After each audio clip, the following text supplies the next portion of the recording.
Hi friends, అందరూ ఎలా ఉన్నారు? నేనైతే బాగున్నాను. చాలామంది కోయేట్లో కూరగాయలు చాలా రేటు ఉంటాయన్నారు, కానీ అన్నట్లుగానే కూరగాయలు చాలా రేట్లు ఉన్నాయి. మునక్కాయలు అయితే అసలు దొరకవు అనుకున్నాను, కానీ మా కోయేటింట్లోనే మునగ చెట్టు ఉంది, దానికి మునక్కాయలు కూడా కాసినాయి. చూడండి, ఈరోజు అయితే నేను మునక్కాయ సాంబార్ చేసుకోవాలని మునక్కాయలు కూడా పెరుకుతున్నాను. కోయేట్లో ఏ కూరగాయలు పట్టినా చాలా రేట్లు ఉంటాయి.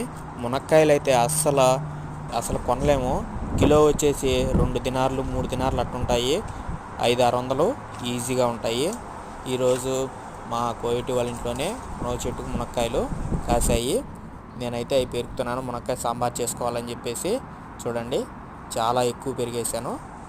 మునక్కాయతో సాంబార్ ఎలా చేయాలనేసి ఆల్రెడీ ఫుల్ వీడియో మన ఛానల్లో పెట్టేశాను, వెళ్ళి చూడండి. వీడియో నచ్చితే లైక్ చేసి మన ఛానల్ని సబ్స్క్రైబ్ చేసి నన్ను ఫాలో చేయండి.